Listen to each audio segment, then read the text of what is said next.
Eagles. Eagles.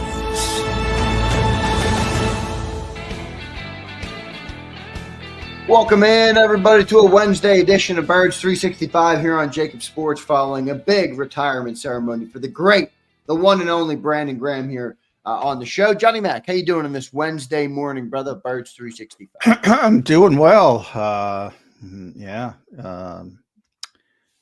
Fun day at the NovaCare complex. Also a little bit sad yesterday with Brandon Graham. I'm sure everybody saw it by now, but by the way, I'm going to scold the listeners here. We've been doing tremendous numbers. Nobody tunes in for Brandon Graham. I'm looking. Where is it? What? Eddie Rando, you signed for $2 million. You run to the computer, and a guy who's a legend for 15 years, you don't want to hear about? I'm ashamed. I know. I'm surprised you saw that. Yeah, our numbers were a little low on the Brandon Graham. Well, I'm like, what the hell? I talk about this guy being underrated. I still think there's a perfect example. I don't want to pick on the Temu offseason guys, but I mean, pick out some of those guys. Right. Whichever one you prefer. We all know who most fans prefer and who the lower level ones. But yeah, there's so much interest in that. And this guy, nobody's played more games as a Philadelphia Eagle. I guarantee Brandon Graham plays more games as a Philadelphia Eagle than all 9 of those guys combined. That's my bold prediction. Yeah, that's a pretty simple, bold prediction. I'll double up on that prediction with you there. That's a good point by you. So John's referring to all of our segments that we did on all the players we've signed. They get thousands and thousands and thousands of views on all of our platforms. And we go Brandon Graham live yesterday. Not many people checked it out, but that's all right. We keep pushing, Johnny Mac. We keep making content as we always do here on JAKIB Sports. I want to welcome and thank everybody for being here this morning, all of our great listeners. We see all you guys. We appreciate all you guys. For those listening to the podcast, you guys have been crushing it over on the podcast. So thank you all for listening over there. Don't forget to leave a review on the podcast. If you listen there, we appreciate you. But obviously, most of our conversation is back and forth at the YouTube chat. But again, we appreciate all the podcast listeners. Well, Johnny Mac, what's life like in Eagle Land after Brandon Graham? Man, I think this is one that has, not just play on the field, but you talked about yesterday, you need a Brandon Graham in the workplace, a leader on the football field, a big smile that lights up a whole press room. It's going to be tough to live with life after Brandon Graham for the Philadelphia Eagles. He is truly one-of-a-kind guy, in my opinion, and that's a big loss for this team, not just on the football field, but, as a whole. Yeah, I mean, even on the field, I think at his age and the way he was playing before he tore his triceps was pretty amazing. And, Vic would talk about it. I'm going to play him. I mean, he's too good not to play, even in his last year, which was pretty special as well. But, the off the field, Eagles have been through this before. We said the same thing with Jason Kelsey, Fletcher Cox. So I'm sure, talent weighs more than anything. But I will say this, boy, that room is young. Oof. I mean, that room is young. And I'm talking about the, whatever you want to call them, defensive and outside linebackers. I call them edge players. That room is Jeremiah Washburn, the people that he mentors and coaches. That is a young group who just lost Super Bowl level experience. You mentioned Brandon Graham, what Nick Sirianni said about his impact on the workplace, but even Josh Sweat, who Brandon, said he kind of handed the baton to him as far as leading the room last year. And now he's gone as well. And now he mentioned the baton goes to Nolan Smith. Year 3, barely played in year 1, played half a season in year 2. He is the leader of that room. And when you talk about the impact of Brandon Graham off the field and some of the stuff you're talking about, well, there's no way you can match that. So, how does that look? It's got to look different. On the field, talent, as I said, trumps everything. So Nolan performs. A lot of that will take care of itself. But one of the things and what Nick was talking about, but through the grind of an NFL season, every day isn't peaches and cream. And to have that guy who shows up every day with that energy and that positivity and lifts everybody up around him, that Brandon wasn't doing that in his third year. And he's naturally effusive and naturally engaging with people. He's a people person. I'm sure everybody recognizes in their own life, there's people persons and there's people that like to keep to themselves and yada, yada, yada. And there's amongst all that, there's very few Brandon Grahams who, as you mentioned, lights up rooms and just gets along with everybody. Can't replace that. So you got to go about it a different way. And again, it's secondary because, I'll take good football players over everything. Brandon was a very good football player as well, but you're not going to be able to replace that. So you have to do it a little bit differently.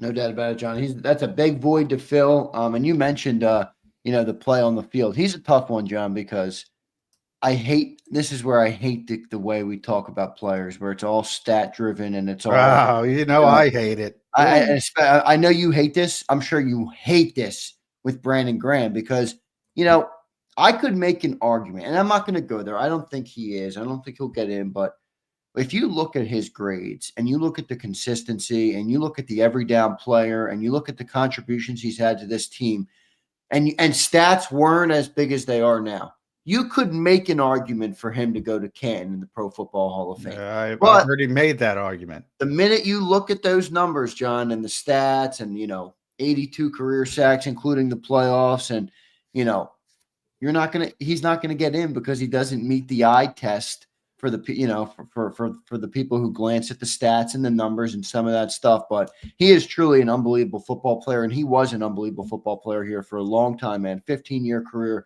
start to finish in Philadelphia, the heartbeat of Philly. And you call him Mr. Philadelphia himself, which I love, or Mr. Eagle himself. But you can make that argument, John, but this is one of those things, man. Yeah, I mean, to me, he's a Hall of Fame player. I've said that pretty consistently. And I'll be arguing. I know a bunch of those guys. Damo here locally, a good friend of mine, but so many of the other voters I know, and I've been making that argument for years, say, put it in their ears, look deeper. I said, talk to people in the league because Damo knows you don't have to worry about the people locally, but you have to worry about the people nationally who are going to resort to numbers and all pros and Pro Bowl selections and all decade teams. And they should. And I'm not dismissing that, but this is a player that is unique. Just how well regarded he was. And even when I joke about the YouTube views, I mean, I don't get it, man. People should be genuflecting in front of this guy if they're Eagles fans. You mentioned those numbers. I'm going to go with that. I've done this like 3 times on the show. Yeah, I want to do it again, though. It's a good day to do it. I'm going to do it again. 2012, when he took off, number 2 of 92. 2013, 19 of 88, top 20. 2014, number 6 of 99. 2015, number 10 of 108. 2016, number 2 of 111. 2017, the Super Bowl season, when he made the biggest play in modern Eagles history, 7 of 104. 2019, down year, 15 of 104. I joke. 2020, 10 of 110. 2021's when he tore his Achilles. Comes back 2022 when they made the Super Bowl, number 5 of 119. 2023, number 15 of 112. And last season, his 15th year, number 19 of 119, still a top 20 edge defender in this league. That is, I was just talking about not cursing. That is fucking amazing. It is. It's insane. What was his low there? 19 was his worst ever?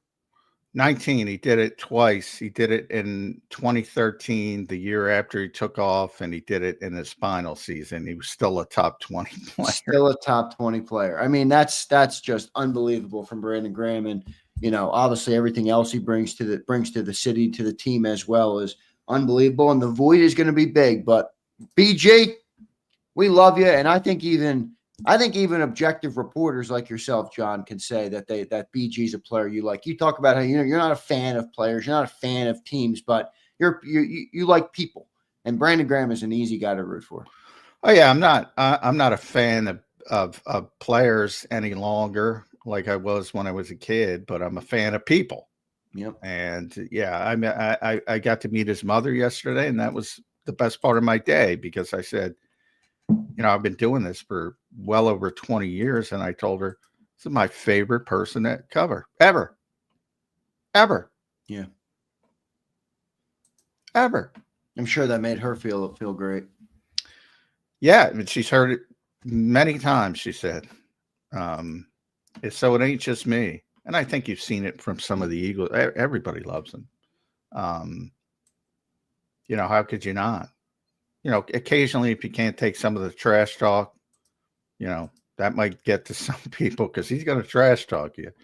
But that's part of it. He's funny, he's engaging, but most of all, he's accountable. So as a reporter, you respect that.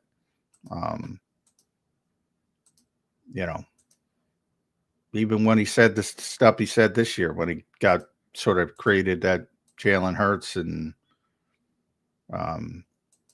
AJ Brown stuff, right, for that little blip, when he joked about, he's not going to miss that part of it, when he says something that doesn't come out the right way or whatever. Yeah, right. He's not going to miss that part of it. And people take the baton whatever way they want to take about it. But he still got up and talked about him when he talked. He still held himself accountable. Said it wasn't his place, yada yada. Everybody makes mistakes, but as long as you hold yourself accountable, I got a lot of respect for you.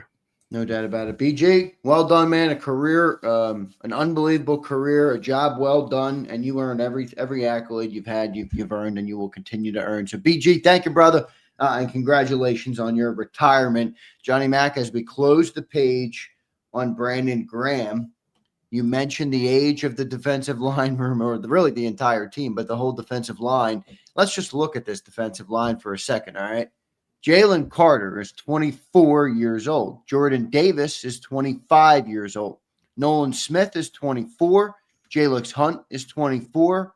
Moro Ojomo is 24. Azeez Ojulari is 25. Josh Uche is coming in at 27. The grandpa of the bunch. Thomas Booker at 25, Patrick Johnson is 26, and Byron Young is 24. Now, maybe not all these guys will be on the roster, but that is some youth, Johnny Mac, on the defensive line. When you look at that list and you hear those, hear how old these guys are, who is going to be the leader of that unit? Is it Jalen Carter? I think it's going to be Nolan Smith, just because of the nature of the way he is, but that's a young room, Johnny Mac. You got to, I don't know if I think it's a good thing, but you could argue there's some negatives with a room that young. Well, first of all, they're two different rooms. So, interior defensive linemen are Clint Hurt's room. They're separated. The edge rushers are so they're two different rooms. Like Jordan Davis is the most natural leader of the entire group. So he's the leader. Interesting. Well, you with the interior guys, he's the obvious leader. Now, and he's a natural, as I said, people gravitate towards him. Much younger, but some similarities. He's a people type of dude, right? He's not, got that big, but not as abusive as Brandon. But few are. But yeah, he's a natural sort of, people gravitate towards him. So not as big as an issue, I would say, with the interior guys, other than, the Eagles have a decision in May. Are they going to pick up the 5th-year option? Are they going to sign him long-term? What is that contract going to look like? Other than that, but he's he's already been the leader, really. They already had a young room inside once Fletcher left, and Jordan kind of taken over that well. So that's what he want to replicate. But there's no Jordan Davis on that group. Now, I haven't met Azeez Ojulari. Going to meet him via Zoom later this morning, hopefully, tentatively. And I got to leave the show a little bit early because of that. But, and part of it is you got to be meaningful from a playing perspective. You can't be the fifth edge rusher and be the leader. It just doesn't work that way. So it's got to come down to Nolan Smith. And Brandon mentioned it. He's the guy. Right. There's no other option. And it's going to look different. Now, if they bring in somebody, they pull off a miracle and bring in Trey Hendrickson, or, obviously he'll take over. But if they swing a deal for a veteran, it might look different. But right now, yeah, he's the guy in that room. And Brandon even mentioned it. Now it's going to have to be Nolan. Yeah, and different type of personality, different type of, so we'll see. It'll be interesting to see how it works.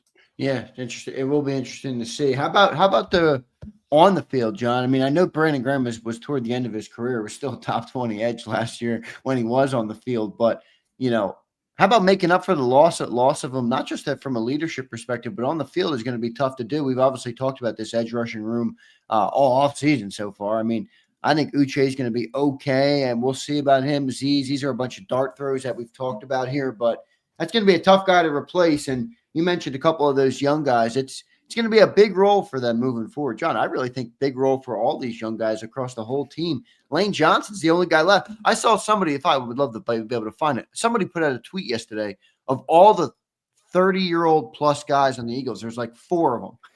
Charles Yes, Hughes, very young team, as opposed to Washington, which brought in a bunch of 100-year-old guys. Yeah. So it's going to be interesting to see how that unfolds, because this team is really young. I mean, really, really young. Yeah, I didn't see that, but I'm trying. Here's the name. Yeah, it was Jimmy Kemsky. Shout out to Jimmy Kemsky from Philly Voice. Right tackle Lane Johnson, 34 years old. Long snapper Charlie Hewlett, just got here, by the way. Charlie just got here. Dallas Goedert, 30, could be on his way out. We'll see. And Jake Elliott, 30. That's it. It's the only 4 guys above 30. Yeah, that is really young. That is really young. Glad you brought that up, because Lane's going to speak today as well after his extension. I might bring that up to him. Yeah, that might be too young, to be honest. That's what I'm saying. Is it? I mean, I do think there's a balancing act here. Yeah. Where, you know, I think there's got to be a better balance. Boy.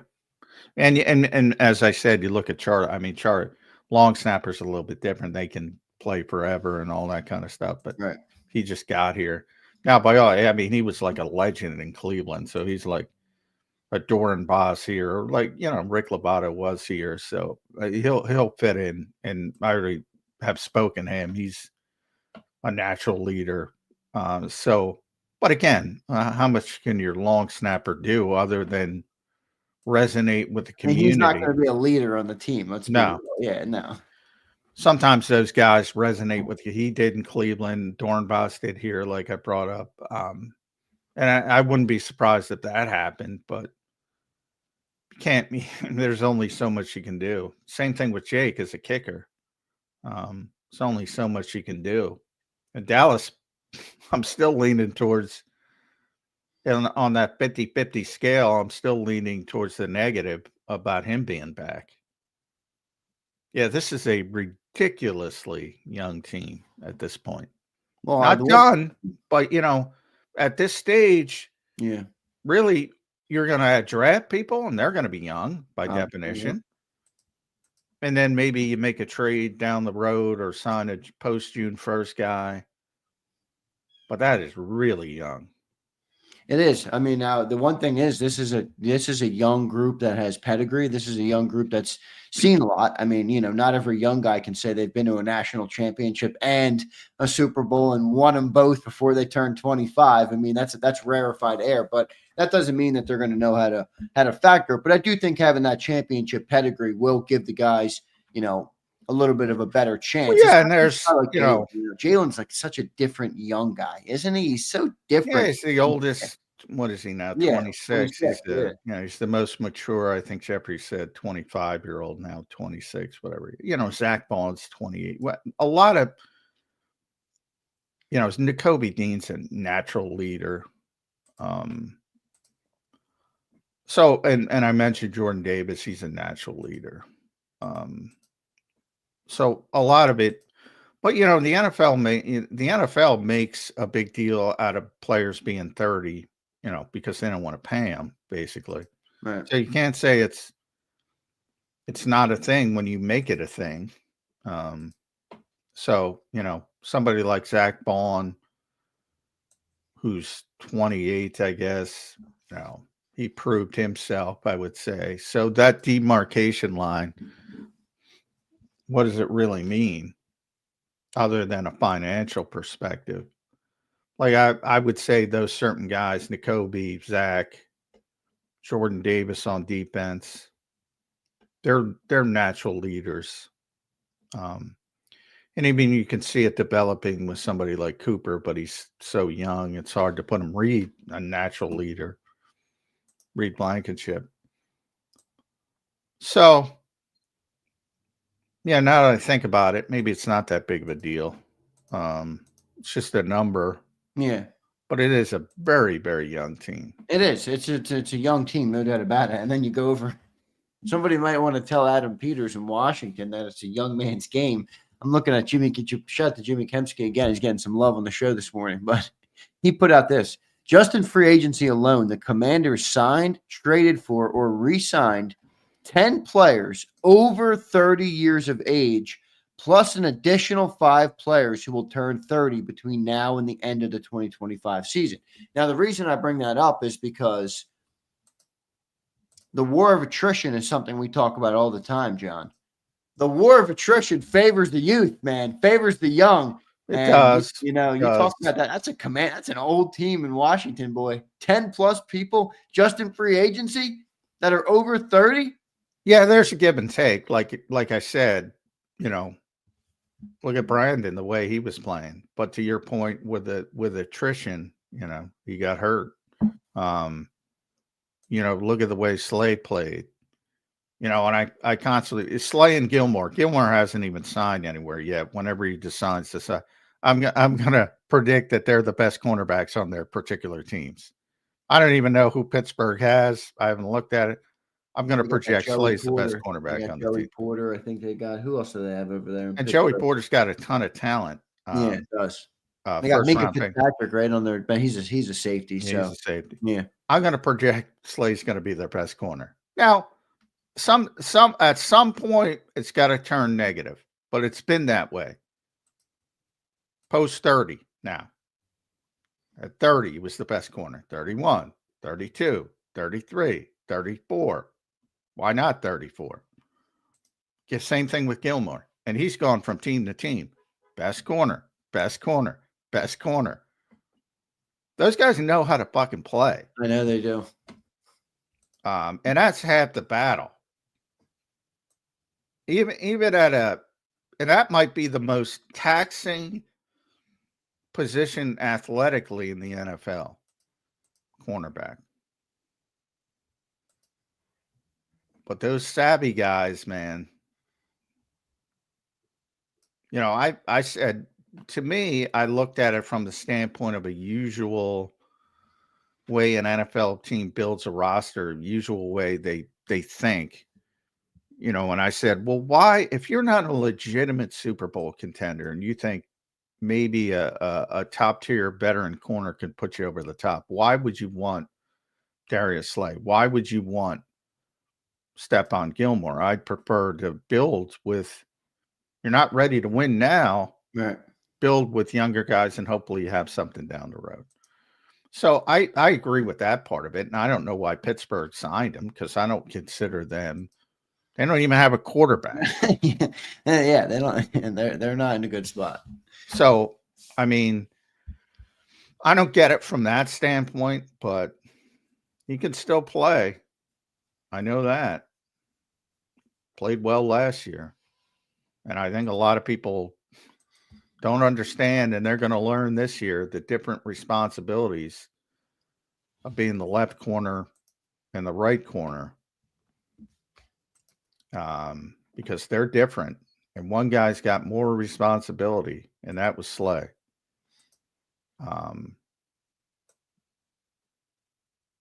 So you don't think they'll move Quinion over to where Slay was, do you, and put Keeley on the right side? I would think so. I would think so. Okay. You know, I don't see why they wouldn't. Well, I don't know. You know how some people, I mean, I know this is popular with offensive linemen. They can play on the right or the left and they can't play on the other. I don't know if that's the same thing for corners. I feel like they're more athletic in terms of, you know, being able to have mobility and stuff on either side of them because of the way they have to run routes and obviously chase receivers and stuff. But I don't know. I mean, would that be a reason to not put Quinion on the other side? Might not be as good on the other side. Well, I mean, if it becomes a mental block, then you might have to revisit. But you saw last year they would get them reps on the other side, thinking about the future. I would think they're going to try it because it's going to A, he's your best corner, and B, it makes it easier on Ringo. You don't want Ringo out there. Yeah, right. So I would be stunned if they don't start with Quinion on the left side and Ringo on the right side.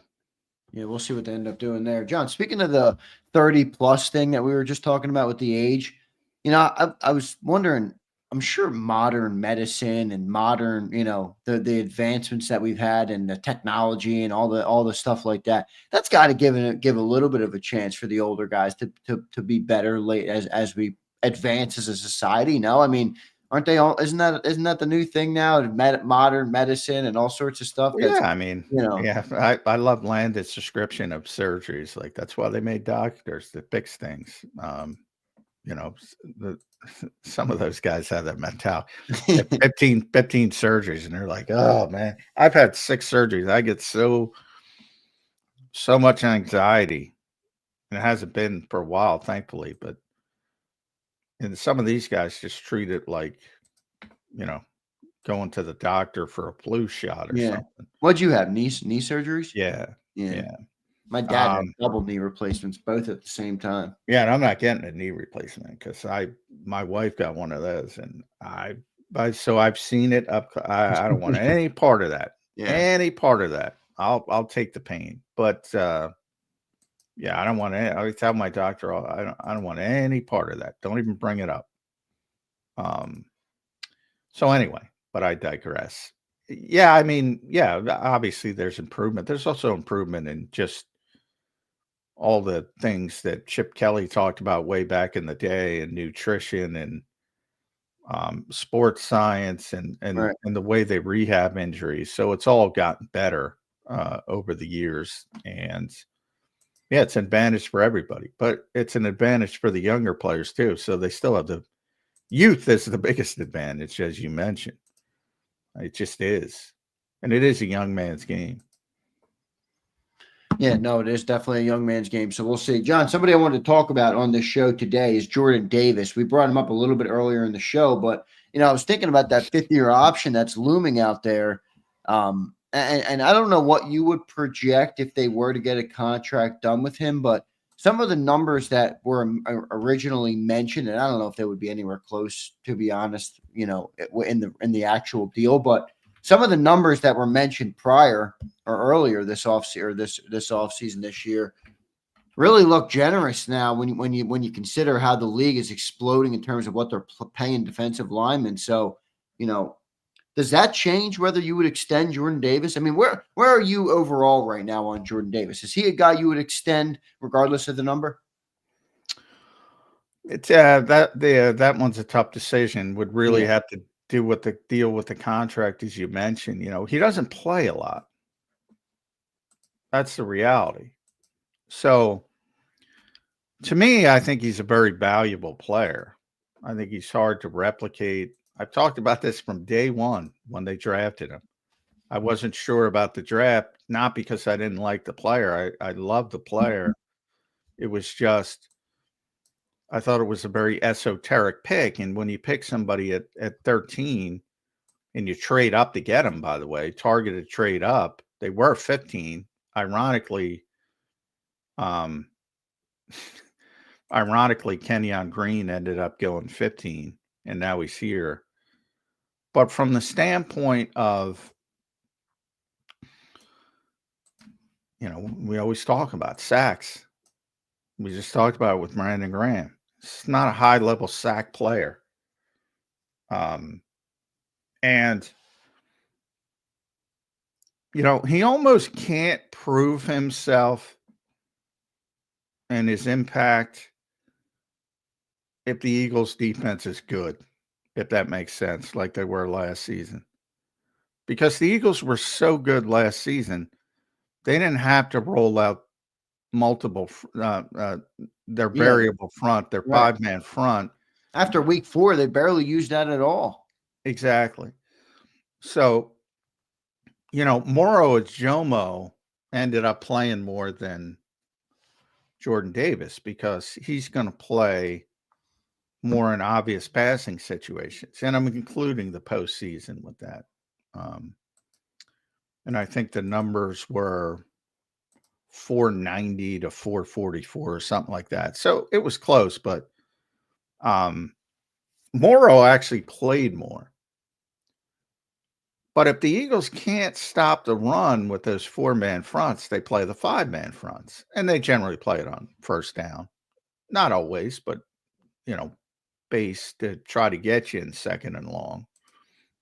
There's sometimes they're so confident that you're not going to be able to run on them that last year that they wouldn't even start with the 5-man front as the season wore on. So it's almost like they have to be worse for him to prove his worth. But I think the Eagles know the worth. And then the question comes into the contract and, well, how much can you pay a 2-down player? Because he's a 2-down player. And for all these people who want him to develop as a pass rusher, and you certainly want him to develop, and I think he has. You saw some of the postseason. He's gotten a little bit better, but he's always going to be an interior push guy. He's not going to be anything else, which is fine. But again, how much can you pay that player? Because there is no world where when it's 3rd and 13, you want Jordan Davis on the field. Not in the modern NFL. You want Carter. You want Ojomo. You want Nolan Smith. And the theory, what they have now, probably Azeez Ojulari. And that may change whether Jalix Hunt develops or they draft an edge rusher. That may change inside if they find somebody better than Moro. But you want those guys who can run. And a lot of teams now only use on those obvious passing situations, they use 4 edge rushers. And they, try to make guys versatile inside. So you'll have sort of stand up, mugging the A gaps, and 4 pass rushers on the field, NASCAR package. So if he's the 32nd pick, like they have now, I think you say that's a really good player. He's picked 13th. We know how this works. Where are the sacks? Where are the sacks? Where are the sacks? You ain't getting sacks. Well, what can Jordan Davis develop into, in your opinion, with Clint Hurd and Vic and some of these guys? And, is this his ceiling? Can he just I think he's hit his ceiling, and he's pretty good. I think. Is there ever a world that would exist, John, where you would want him on the field in 3rd and 13? No. Never. No, you don't think he could develop into that player? No. I don't either. I was just asking you. Why would you? Why? I don't even understand people who want that. It's like, well, I think because people want to justify giving them the contract. And in order to do that, you've got to play more than 20, 25% of the snaps. well, then they shouldn't have drafted him. You know, you don't draft Vita Vea to find a pass rusher. You don't draft Haloti Ngata to have him on the field on 3rd and 13. You draft them to get to 3rd and 13 because they stifle the run. You don't draft them to rush the passer. So what's that role worth then? I mean, and that's fine. I'm fine with that answer. But what's that role worth if Jordan is going to be what he's going to be? Because I'm a Slager. I mean, I think Slager brings up a good point here. Who cares where he was drafted? That's over. I mean, we've already, we're 3 years beyond that now. Everybody but Slager. But, well, I think moving on for the next contract, who does care? I don't care. I get it. You can analyze his first 4 years and say, well, you should have drafted him later. But moving forward for the next contract, what's the value then of a player like that? Well, that's the trick. It's not the value of Chris Jones. It's not the value of 3 down players, 4 down players. Sometimes if you're playing Detroit and Philadelphia, now it's got to be a 4 down player. It's not that. It's not Jalen Carter's value. I don't know why I went outside the organization when Jalen Carter's right next to him. Jalen Carter's going to reset the defensive tackle market. Yeah. Undoubtedly, unless something drastic happens, he's going to reset the defensive tackle market. He's not getting paid like like Jalen Carter. So, then it becomes the wrangling back and forth where everything comes into it. I'm sorry, Slager, but, when people want to bring it up, they bring it up. Oh, Derek Barnett is a first-round pick. He's not valuable, blah, blah, blah. Same thing. It's the 13th overall pick in the draft. Plays at a high level. That's what his agent's going to say.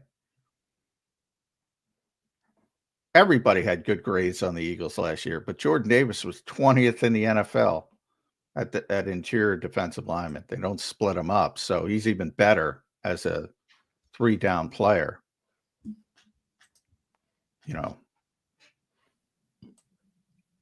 As far as being a run stuffer, he's tremendous, but he's not a 3 down player. So that complicates things. How high do you want to go? That's the whole trick.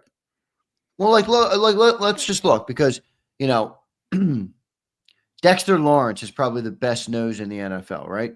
22-5. Yeah, but he's way better as a pass rusher. Yeah, he can do both. He gets a lot of sacks, Dexter Lawrence. All right, so let's go to somebody else. Vita Vea makes $17.7 a year in Tampa. 17.7. Yeah, I think he'd be the template. That's what I'd use. But again, high though. Or are you going to pay Jordan Davis 17 for what he's giving you right now? Well, I would come back and say he doesn't play as much as Vita if I'm the Eagles. That was my next question. Now I could tell you what the lobby back would be there. Well, Tampa doesn't have as good a player, so he has to play more. Right. So all of it, that's why it's a difficult negotiation. But that's what if I were Jordan's agent, I would start with that contract and say, I got to get a little bit more than Vita Vea because that's how it works. Next guy up gets more. Still younger, still upside, still more upside. And then if I'm the Eagles, I say, yeah, but he hasn't played as much. And then you go wrangle back and forth and say, yeah, but your defensive line is better than their defensive line. And if he were there, he'd be playing more, yada, yada, yada. So, yeah, it's a difficult negotiation. And the fifth-year option part of it, the Eagles don't like doing that, number one. Now, they'll pick it up as a placeholder. But for the people, if they want to pick it up, they'll pick it up as a placeholder while trying to work out a longer-term deal. For salary cap purposes, it just makes sense. Right. But two, what I said about Tony Dungy the other day is that you don't want to hold people hostage if they don't want to be here. You want productive employees. And it's easy to say, well, just play under, and you can get away with it, but it's just not the typical way the Eagles like to do business because you want productive employees. It's a difficult one. It is. It's really difficult because if you look at it, I mean, you just said, and I agree with you, they're probably going to come in and they're going to, you know how the market goes. I mean, let's be real, guys. Milton Williams is the third highest paid defensive tackle in the NFL. He is not the third best defensive tackle in the NFL. No, he's not. Not even close. But he's a pass rusher too. But there are people who will probably say, you can't pay him more than Vita Vea. He's not as good as Vita Vea. That's how contracts work. So, John, my question to you would be, Vita Vea makes $17.75 a year. Let's say Jordan does want to beat that. $18 million a year, 3 years is $54 million. Let's give him 2 of the years guaranteed with $36 million. If you're the Eagles, would you do that deal? I would do it because I think it's a very, very difficult player to replace. I said it before he got here. They need it. They didn't have it. They can't find it. They've tried to find back. It's a very difficult player to replace. When Jonathan Gannon got here in 2021, is it 2021? I get my years mixed up. Yeah, 2021. People didn't even know. And some people did. I knew because I talked to him, but a lot of people didn't even know what scheme he was running when he was trying to duplicate Vic's scheme because he didn't have the big nose tackle to play the variable fronts that he wanted to play. And that's one of the main reasons they drafted Jordan Davis the next year to get that player in. And you remember when Jordan got hurt, Jordan was playing very well as a rookie. He got hurt.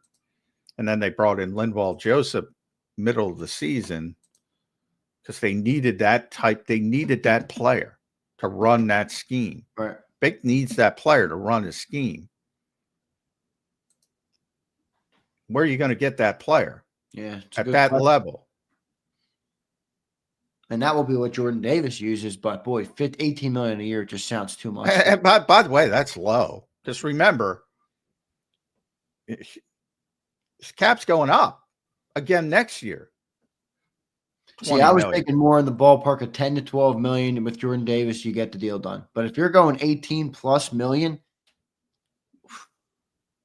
that's heavy, man, for a guy playing 20% of the snaps. Well, he's got to play more. I mean, that's part of it, no doubt about it. But again, it's almost like, do you really want to wish for him to play more if you're going to pay him that much money? Because you're wishing for it to be less effective defensively. It's a weird, that's why I said esoteric. You're rooting to be less effective. Oh, we're shitter against the run, so we need Davis on the field more. That's what you're rooting for. Right, if you want him to play more. So can't the Eagles take the approach then, if that's true, that if we build up every other area of the defense and we can live without the nose tackle effectively? Well, realistically, that's not going to happen over a multi-year span. So that's where the Eagles got to be. I often say the most difficult thing for NFL teams to do is be honest with themselves and to sit there and go, well, we'll just do what we did this year. It's probably not going to work long term. At some point, you're going to have some issues stopping the run. And now more so because now teams, I talked about for years with Jody, and even before when I would do radio spots and do radio stuff all over.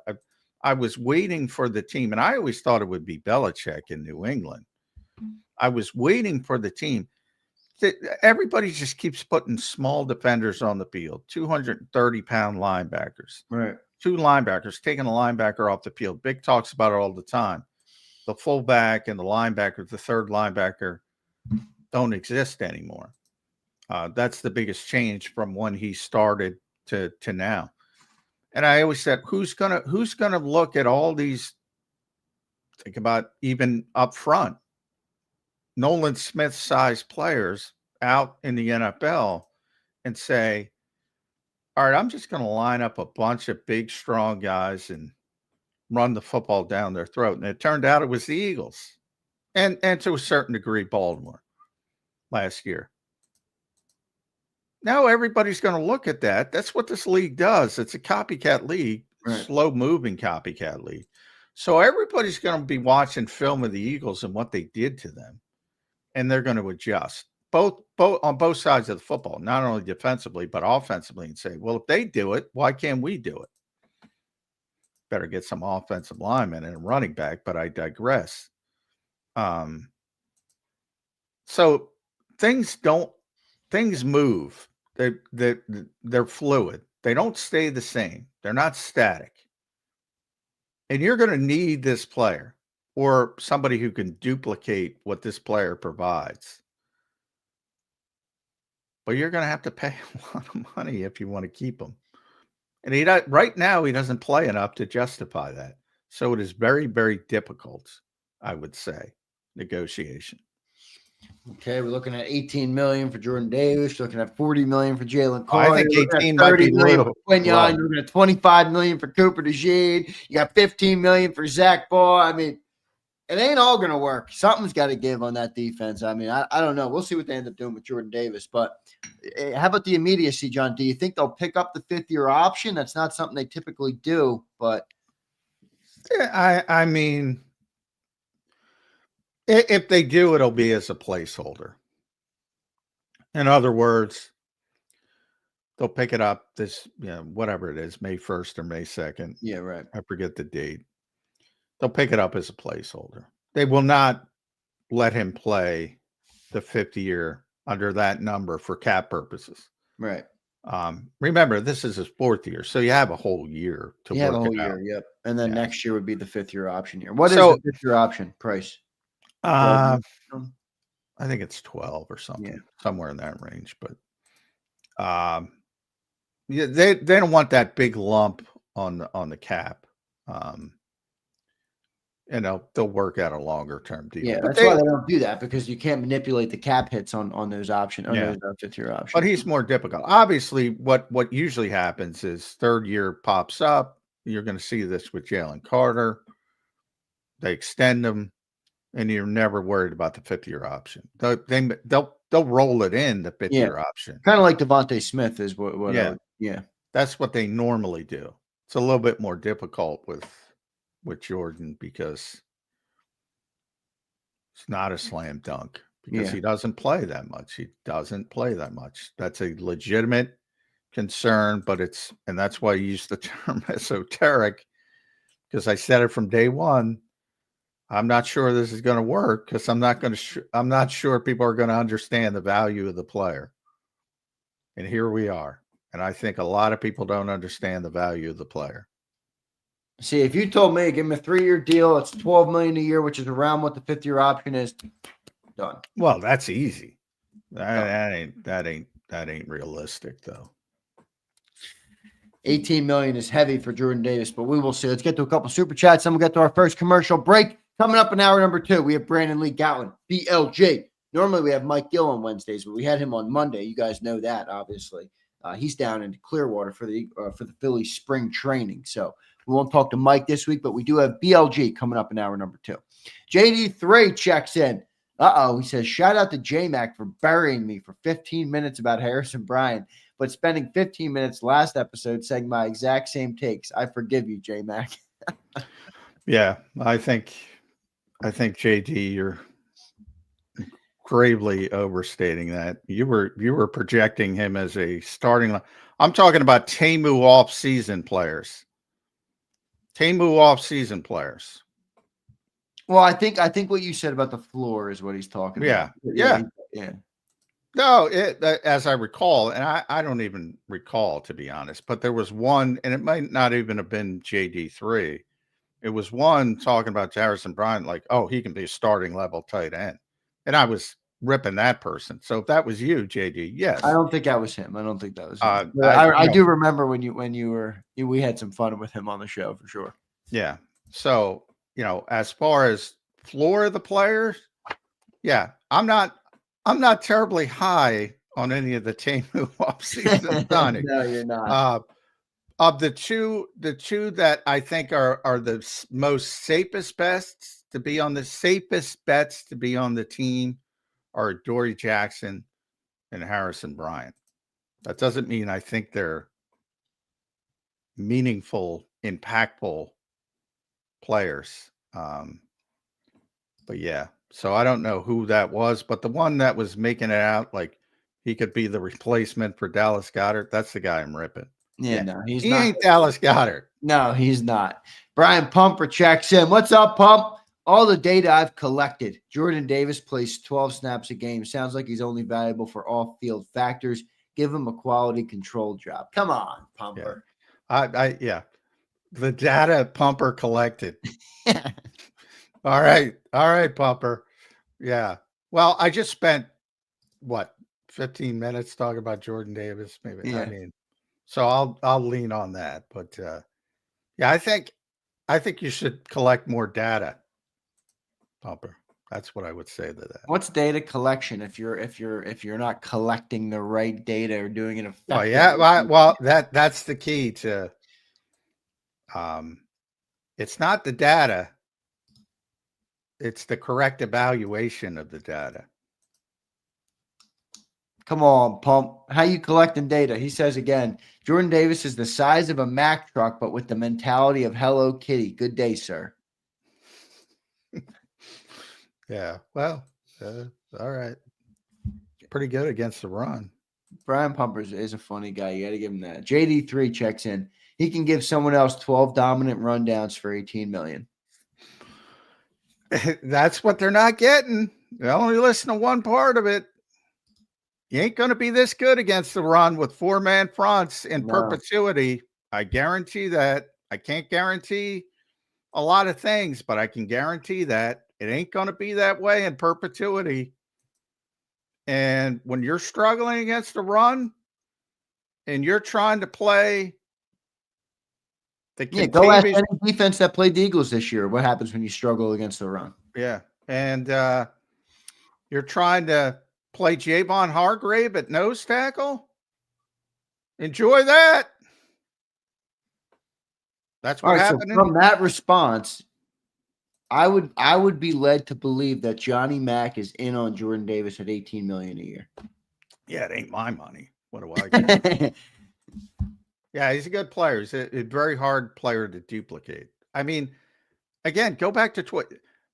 The majority of these fans didn't even know the scheme they were playing because they couldn't play it effectively because they didn't have a nose tackle.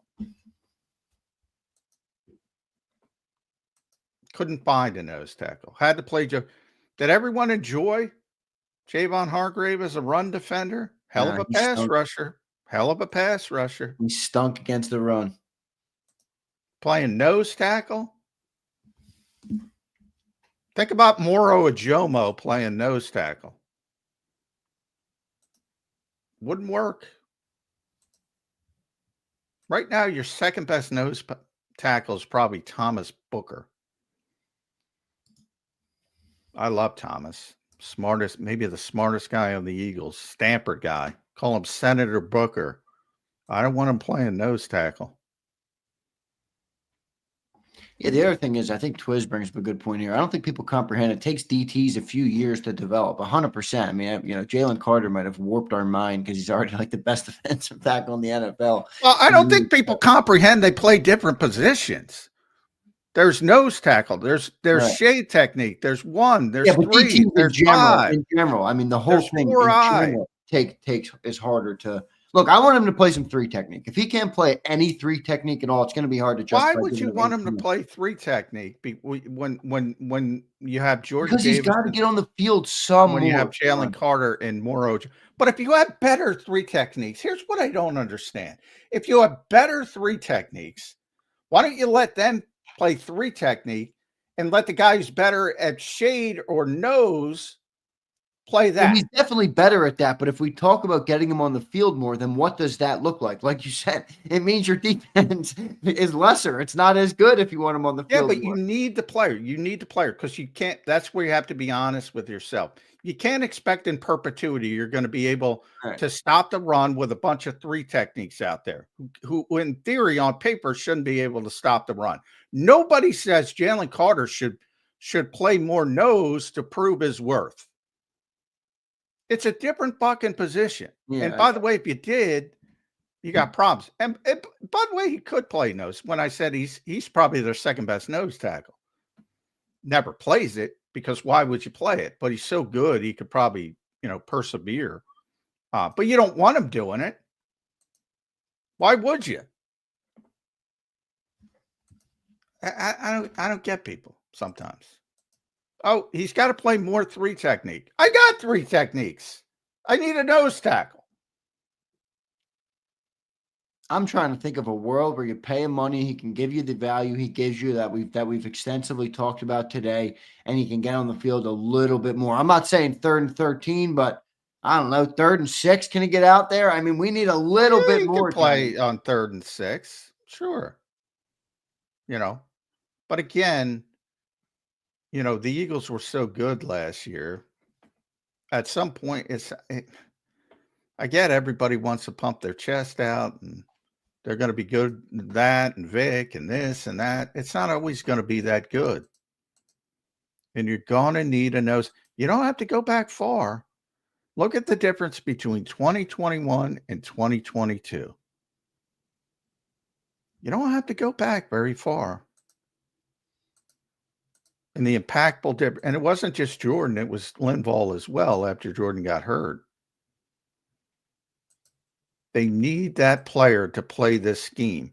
And by the way, you can change schemes, but as long as Vic's here, you're going to play what Vic wants. I mean, if that's where we're at, then it's, for me, it's an easy decision. I mean, you might not like the money, but you got to figure out how to make the rest of the defense work and pay everybody. But and that's part of it as well. I mean, it's not like the Eagles want to get rid of Dallas Goedert, Well, that's what I mean. Something's got to give, though. So if you're gonna say Jordan is this valuable to the defense, which I'm not arguing, so we're gonna give him the $18 million. Well, is that more valuable than, I don't know, you got other contracts coming up? No, it's not more valuable. It's not more valuable than Jalen Carter, obviously. Well, yeah, it's not more valuable than Quinyon Mitchell playing outside. Cooper's a difficult projection too, depending on where he ends up and where he plays, but it's not more valuable, especially if he's playing outside. It's more valuable than Reed, but that's because of the position as well. I mean, the interior defenders get paid more generally. But yeah, to justify big money, you got to play more snaps. And it's funny because, if he plays more snaps, the defense is probably worse. And then you'll probably blame him for the defense being worse. I've been talking about it from day one. This is a guy you need for when you can't do something. And when you can't do something, it's so abundantly obvious, like 2021, you're like, I got to get this player. And then when you get this player and you actually do it and you put people on 2nd and 3rd and long, it's like, why do I need this player? Well, I don't know if it's why do you need the player. It's more, how the hell am I going to play this guy, pay him $18 million when I got a cap crunch? I got everybody to pay right now, and he plays 20 snaps, 20% of the snaps a game. Well, yeah, and the problem, usually you're not as good as you are as the Eagles were, and it takes care of itself, like Vita Vea. It takes care of itself because he plays more, because you don't have as many good players. You need him out there. He's better than what you have, so he plays a little bit more. And then it takes care of itself. It's a weird discussion. It is a weird discussion because they almost have to play worse on defense for him to validate himself to people. That's a tough one. That's a tough one. We'll see what they end up doing. I have a feeling they're going to bring him back. I just don't know what the number is going to be. I have a hard time believing they're going to pay him more than Vita Vea. I really do. But I'm not saying you're wrong. You're right. That's how contracts work. Well, remember when Vita signed his contract, what the cap was, as opposed to when Jordan will projecting to be signed, what the cap is. But is Jordan Davis Jordan Davis is not in Vita Vea's league? Vita Vea. Not yet, but maybe he could get there. No, well, he doesn't play as much. So, and Vita's proven. Vita's 30. He's been doing it for a long time. Yeah. But I will say, so of the interior defenders, Vita was 17th. Jordan was 20th. Pretty freaking close. He played 67% of the snaps, though, last year. Oh, yeah. Vita plays more. Yeah. But again, why does he play more? Yeah, it's like a circular loop. I can't even get it to... He plays more because they're not as good. Yeah. They don't have the same depth. That's why he plays more. Now, you might say he's never played at that level, and Vita's much more proven. I'm not arguing that. He's been doing it for a long time. He's a great player. But he's also over 30, now, I believe. But he's sort of the template of what you're looking for. And, if he had to play more, can't prove it. You can't prove something that doesn't exist. If he had to play more, you would probably think more highly of Jordan Davis, but he doesn't have to play more. Right. But that's not going to always be that way. If you're being honest with yourself. So it's very difficult. And I knew it was going to be difficult. I know. Very consistent from the jump, Johnny Mac. We'll see what they end up doing here. Let's get because I guarantee people in Tampa, sorry to interrupt. No, you're good. And I used to cover the team, but I don't cover the team. But I guarantee there's people in Tampa. And I'll ask Rob Motti. We got to get Rob on the show. Yeah, we should. He lives in Tampa.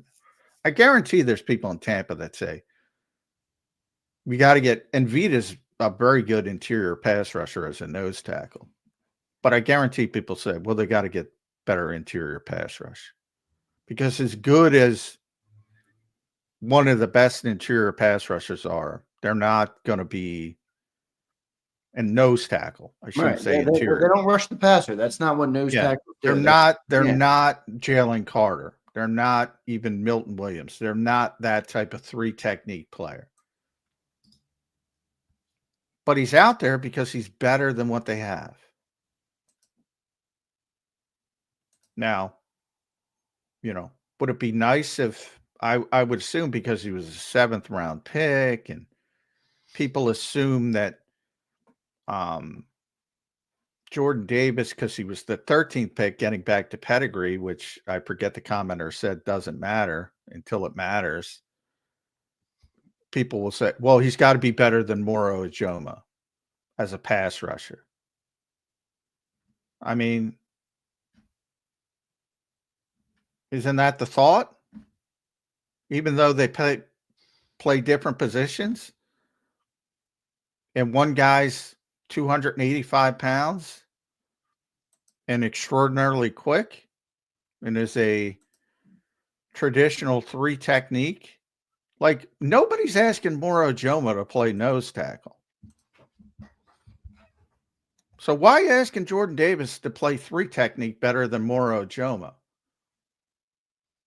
Maybe he can lose 65 pounds between plays from 2nd and 3rd down.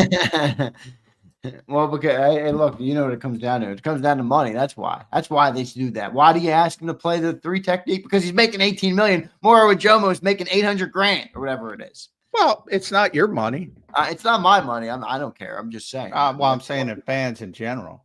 I mean, it's about getting the player to do what you want to be able to do on defense. Yeah, but I mean, I know you need both. You need every both. action has a reaction. So I mean, if you pay Jordan 18, who do you got to move on from? You know, I think. Well, and that's the most difficult part, because that's what they're going to be going through on offense, and you've already seen it now with Mekhi Becton. Can't afford to pay him,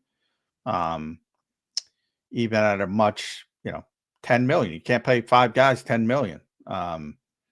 Dallas Goedert, if they move on, they're looking. They know what's coming down the pike. They don't pay anybody on defense. Now they already got to pay Zach Bond. They know what's coming next year with Jalen Carter. They got to pay Quinyon in 2 years. You see what the cornerback market is. You got to pay Cooper. You got to pay Reed in between. They're going to have to start playing defensive players, and that's going to make difficult. And I would say on that list of players, so Zach Bond, Jalen Carter, Quinyon Mitchell, Cooper DeJean, and even Reed Blankenship, Jordan's last. So maybe they can't pay him. Yeah.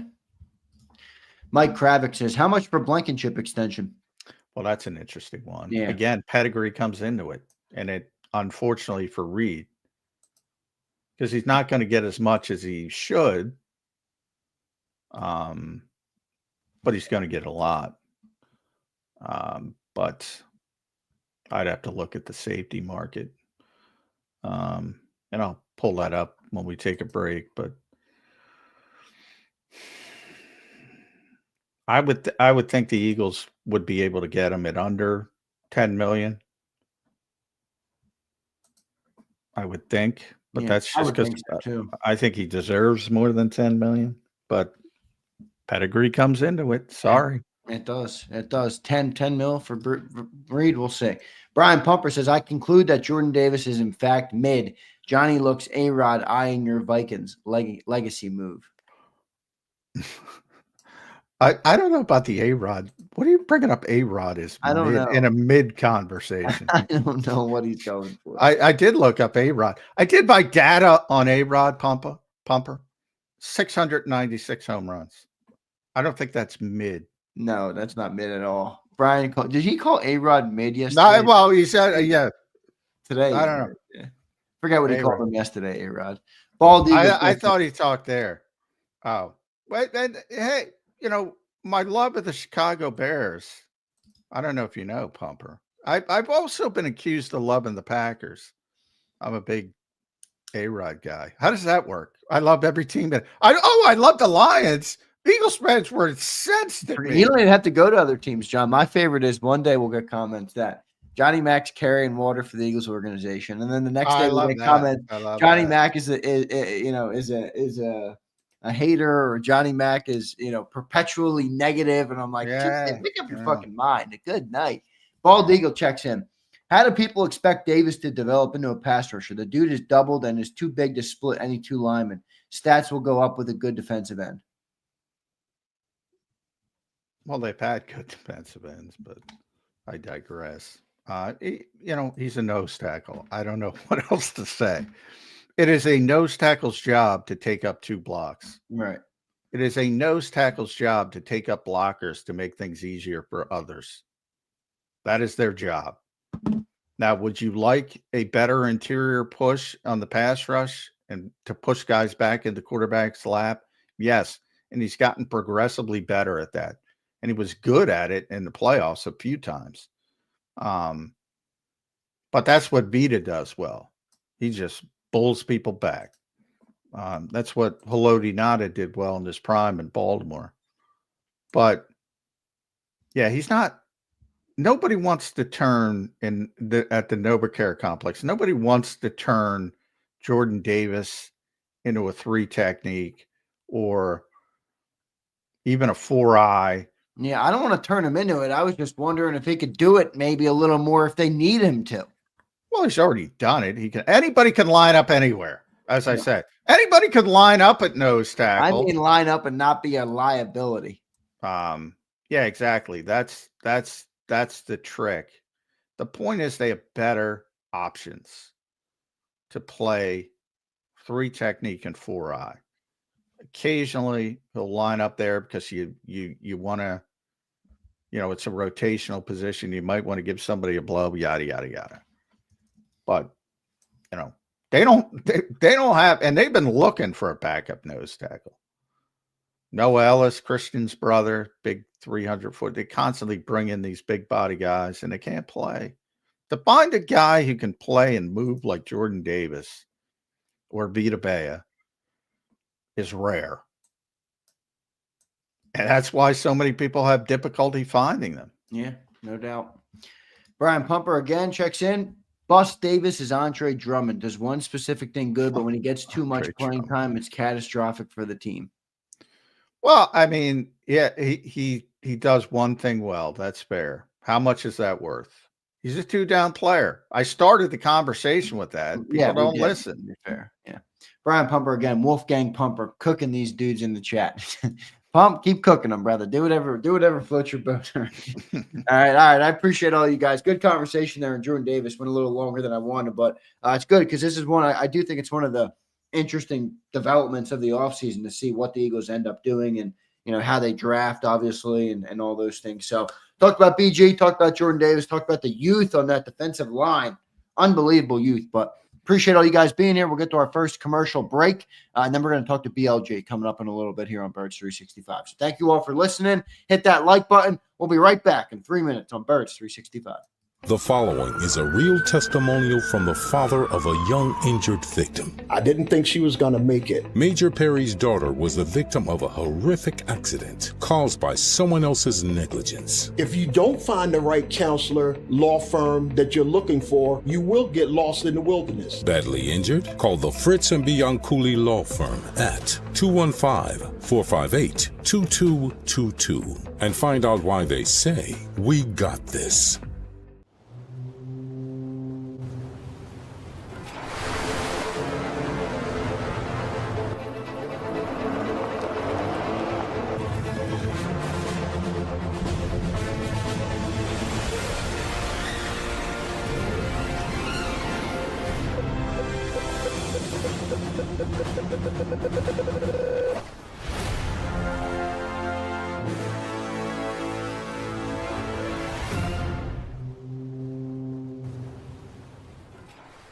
Your financial future is on the line.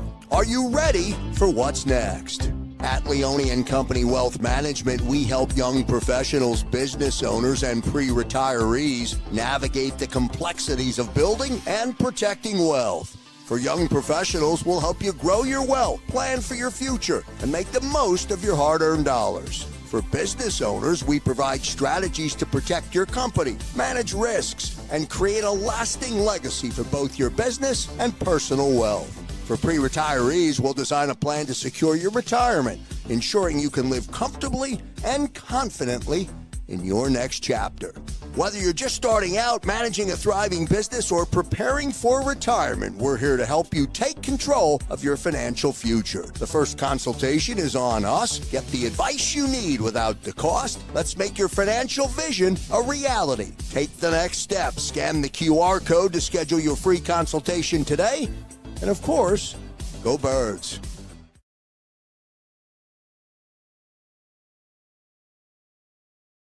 In our hometown, we all look out for each other.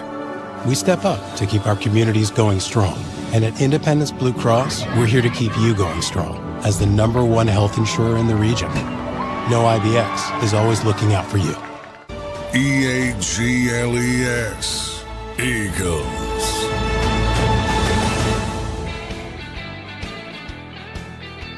Welcome back in, everybody, to a Wednesday edition of Birds 365 here on JAKIB Sports. We're going to talk to Brandon Lee Goutman in just a couple of minutes here on the show. He'll be joining us from Bleeding Green Nation.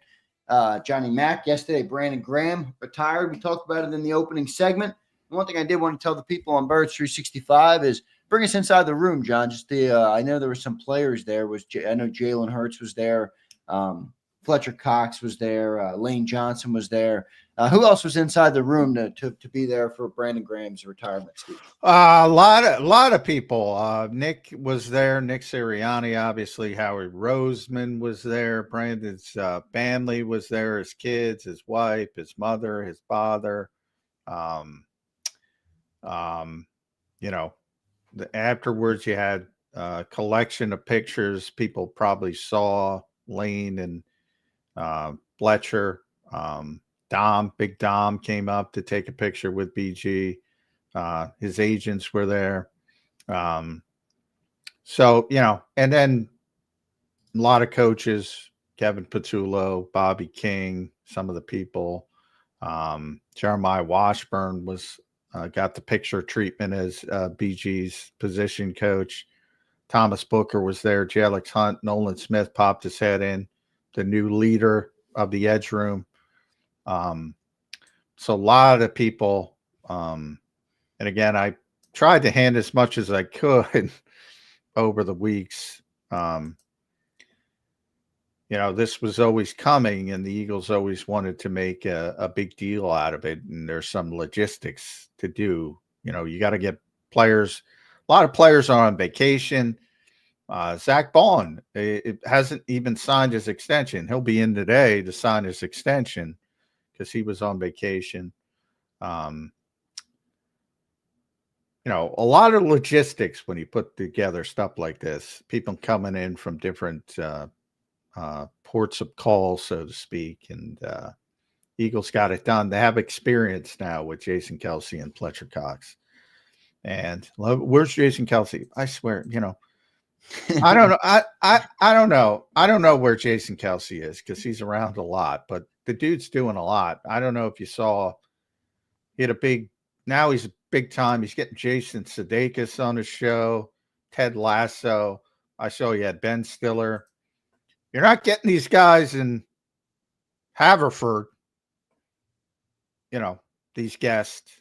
My guess is he's somewhere else. So he's got a lot of shit going on. But Jason and Brandon are very close for those people worried about that. No, yeah, I'm not worried about that. Jason's a busy guy. I think his wife is pregnant too. Yeah. Oh, yeah. Yeah. So. Fourth daughter too.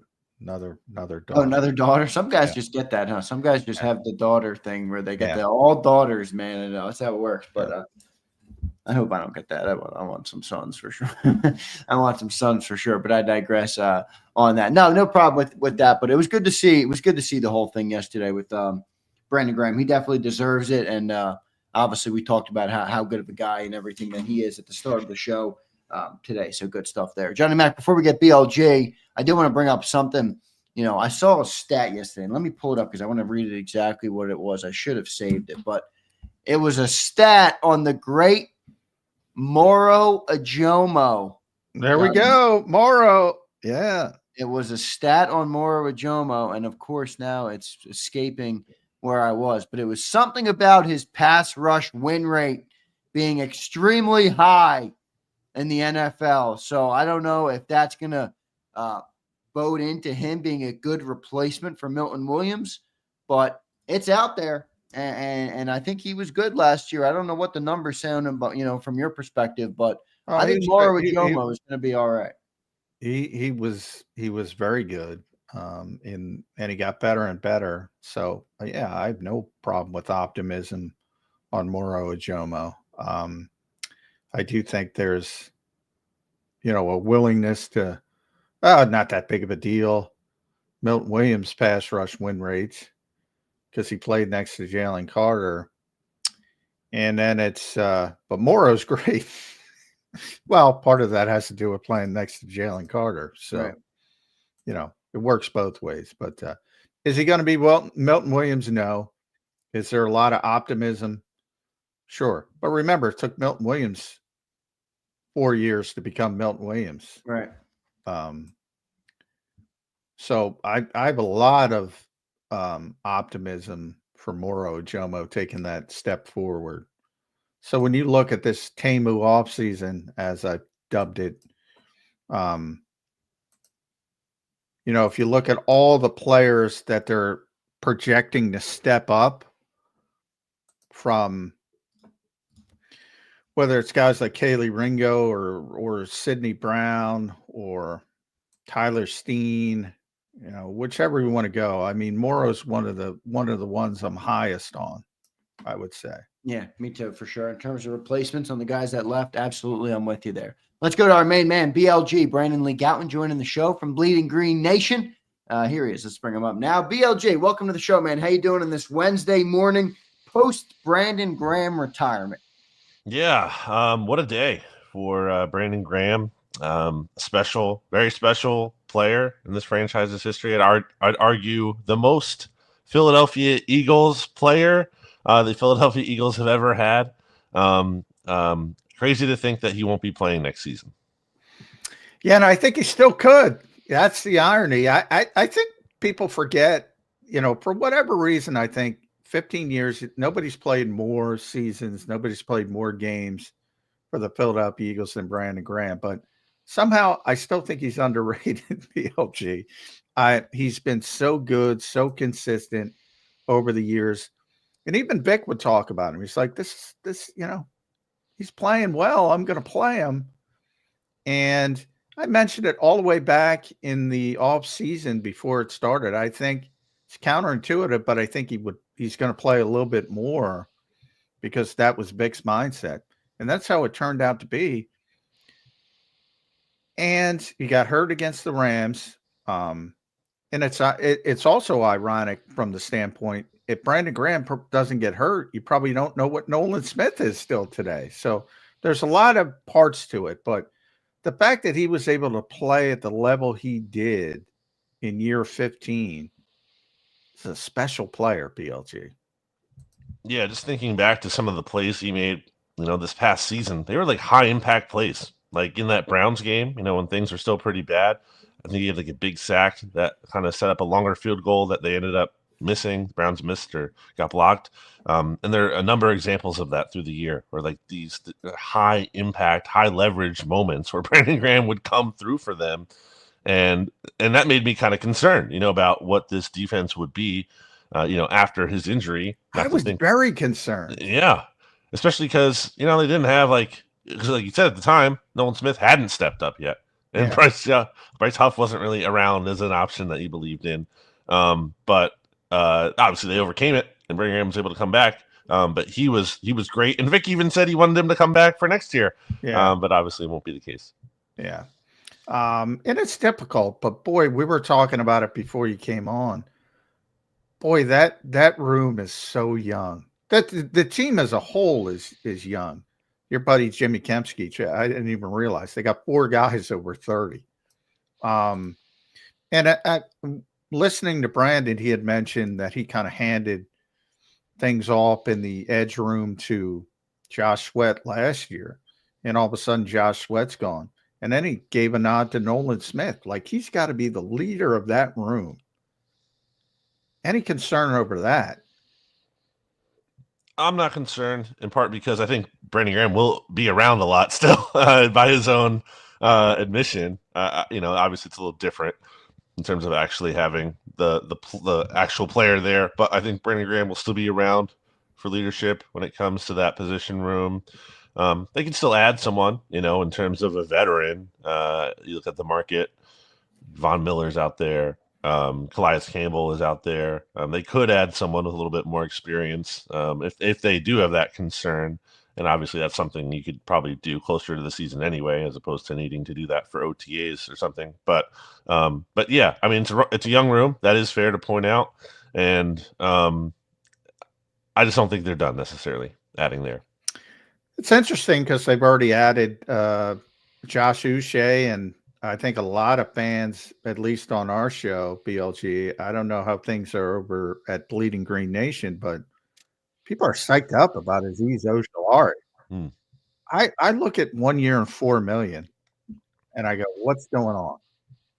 What's going on? Because that's a player, and Zander can tell you, that's the guy I looked at. I knew the Eagles were going, maintenance off season, yada, yada.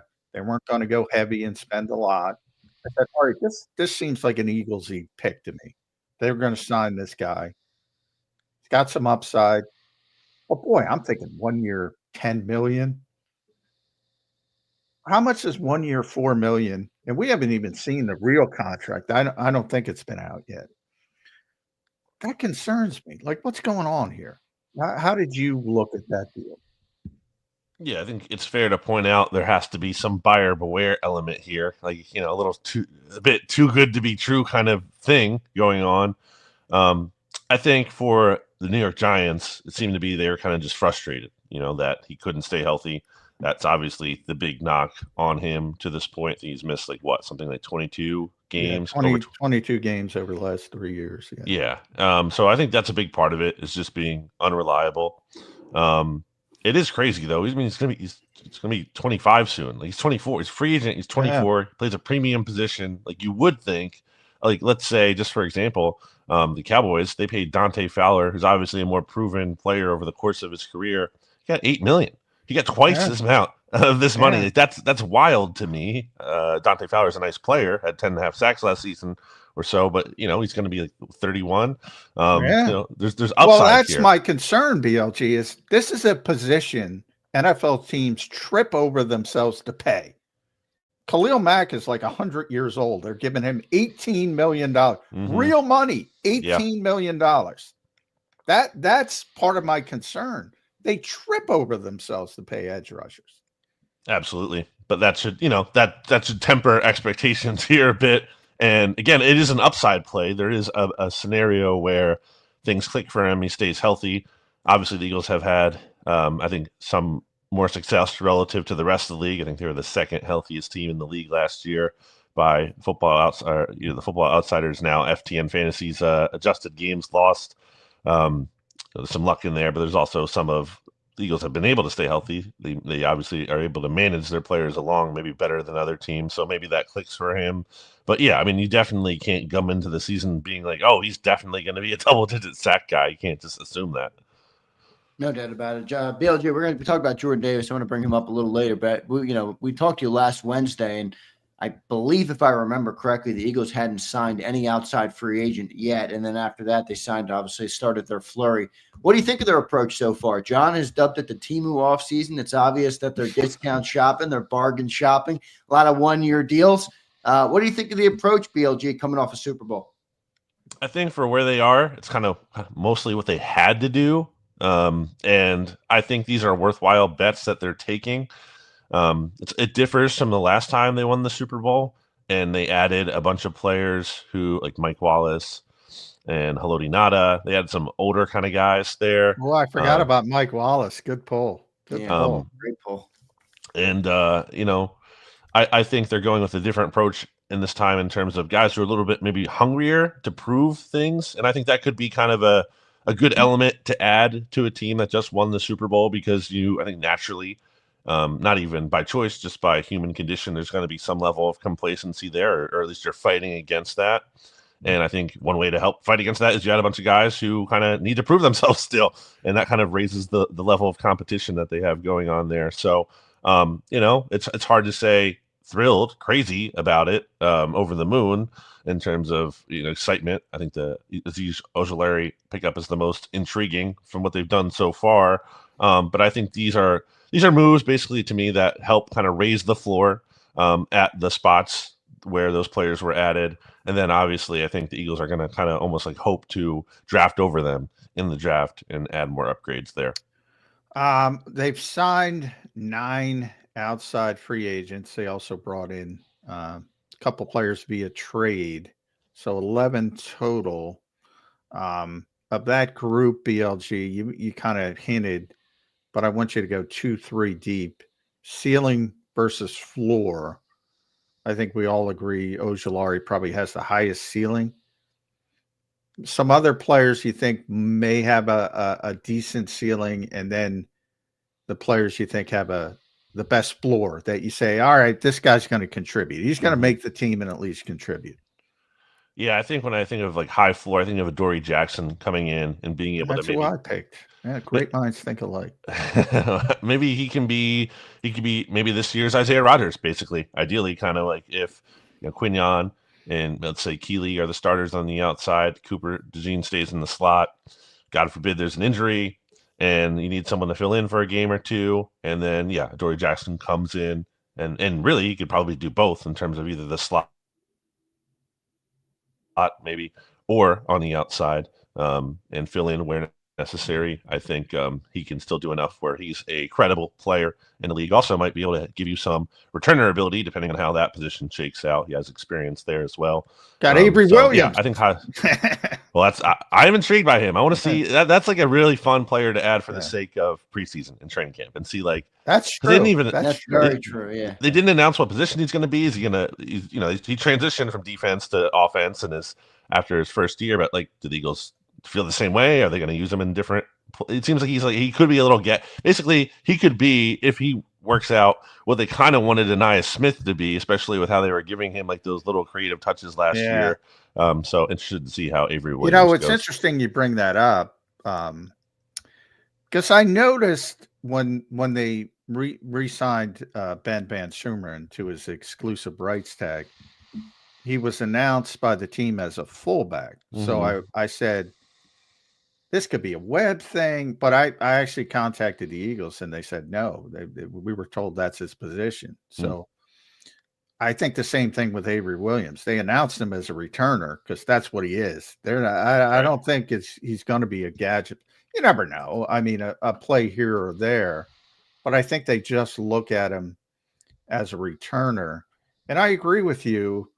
He'll be a fun off-season player because you're going to see that he's going to show some explosiveness and things like that. People get excited about. Sorry to interrupt you, but I just wanted to throw that out there. But getting back to that floor versus ceiling conversation, another floor player you like, another ceiling player you like before Ojulari, after Ojulari. Well, I'm really interested to see, what becomes of the tight end position, as are we all, as we wait still for Dallas Goedert's future here, which seems to be, more in doubt than I would say otherwise.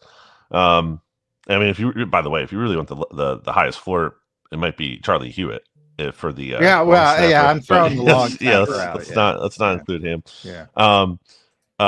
Because like I almost think if Goddard's not back, and we'll see what happens in the draft. I just don't think you can bank on that as might not get your guy. That guy might not be good. There's too much unknown there to just say, oh, we'll fix the tight end position definitely in the draft if Goddard isn't back.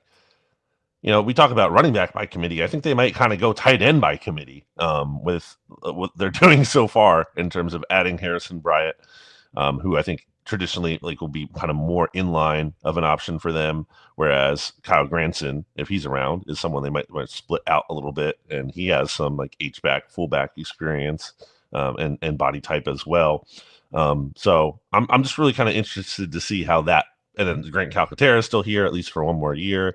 They'll probably draft someone at some point. I do wonder how that position shakes out if Goddard isn't back. Yeah, that's going to be an interesting one. I've been saying got to bring Goddard back, but I don't know if it's going to work. But with takes two to tango on the deal, so we'll see what happens there. BLG, I want to ask you about Jordan Davis. All right, I'm going to put a hypothetical contract out there, and if you're going to be the Eagles, I want you to tell me if you would take it or not. 3 years. $18 million per year with 2 years guaranteed, so $36 million guaranteed. Total deal would be $54 million. You in or you out on that Jordan Davis contract? I like Jordan Davis, but I think I'd have to be. So you said 18 per year? Yeah, and that comes from what's the guy's name? John, I'm blanking on his name that we just talked about. Vita Bay makes 17.75. So yeah. You know how remember the cap goes up, so that's just under the Osa contract too that signed with the Cowboys. I think that has to be a no. I think the Eagles have to be really careful who they pay at this point. It's not just they don't have as much room for error with where they're at money wise, and I think that's kind of been their MO and will be moving forward. Is that they're going to be willing to pay the special players, the core players that they identify. And I just don't know if Jordan Davis qualifies as one of special core players. I like Jordan Davis, again, not trying to say that you don't keep him around here for the rest of his rookie deal. Probably wouldn't pick up that 5th-year option. But that's another big decision that this team has to make before May. Yeah, I think for the Eagles, that's just a placeholder. They won't let him play under that 5th year. They'll either extend him, and if they think they can extend him, they're probably not going to pick it up. I agree with you there. So But they don't want to play. They don't, because they're all about cap space and they want to put the voidable years, and they don't want to do that. That's just generally how they don't, how they do business. But yeah, we had an interesting. I've been talking about Jordan Davis literally since day one, because I thought BLG, when they picked him, it was a very esoteric pick. I thought people wouldn't be able to understand it, because when you get picked 13th and you're a defensive lineman, people want sacks. And I said, this guy's a run defender, was my take from day one. And if you go all the way back to 2021, when Jonathan Gannon first got here and he was trying to run Vic Fangio's scheme, a lot of people didn't know he was trying to run Vic Fangio's scheme. And the reason why, he didn't have a nose tackle to play those variable fronts. You remember when they did, it was Javon Hargrave. It did not work out. Javon Hargrave's not a good run defender, great pass rusher, and then they drafted him. He got hurt. And then they brought in Linval Joseph in 2022. So they had that presence.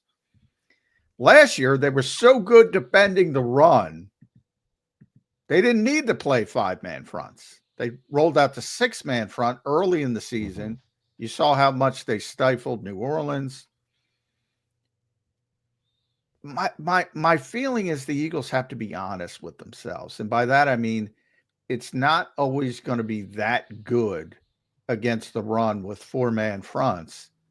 And when you don't have a nose tackle and you need a nose tackle playing Vic Fangio's scheme, it can be an issue. You think the Eagles are thinking that way, or am I going way down a rabbit hole I shouldn't be going down? I mean, I think that's fair. I just think that, when it comes to fungible positions, I would say that, nose tackles are a spot that you could maybe kind of find. Like we mentioned, Linval Joseph was a guy they added just off the scrap heap. And, that's not an ideal long-term solution. But the point being that I think you can find there's options that I think they have that they could go with to figure that out. And it doesn't have to be paying premium money to Jordan Davis, who, again, I like and I think has been a nice contributor. And I'm intrigued to see, it was a very small sample size of the playoffs, but he had 2 sacks in the playoffs. He got better. Yeah. And those were good. Those were like quality sacks, I thought. The one in the Rams game where he knocks, their offense back towards their own end zone. And then he had the one in the Super Bowl where I think an underrated part of that sack is he was actively being blocked as he made that sack, but he's just so massive and huge that he's able to latch on to Mahomes. And that's something hard to take for granted. And also why the Eagles ended up drafting that kind of player there is he is the second most athletic, or was at the time, the second most athletic player ever in terms of pure athletic profile, just behind Calvin Johnson, I believe it was. And, just unique size. You look back to how he chased down Josh Allen during the 2023 season. That was a great clip. But that's, we haven't seen the consistency necessarily, but those kind of highlight those high water mark moments are why, this team has belief in him. So I'm really interested to see if he can kind of capitalize on the momentum coming off of the playoffs here, where he posted some of the strongest numbers of his career in a given stretch and in important games. BLJ, with the changes on the defense coming, I think they're putting a lot on Vic Fangio's plate again. But I have said that I think the offense is going to have to make up for any of the losses in the defense this year. And what I mean is, last year the defense was the reason you won a lot of football games. They were really good all the way to the end. And now that you've had turnover in that room, let's say maybe you fall from the best defense to the 8th or the 12th or somewhere in that range. Well, in order to win and compete again next year to go to a Super Bowl, the offense is going to have to make up for it and be better. And I think that comes down to Jalen Hurts, obviously, in the passing game and improving that. Is that fair to say, in your opinion?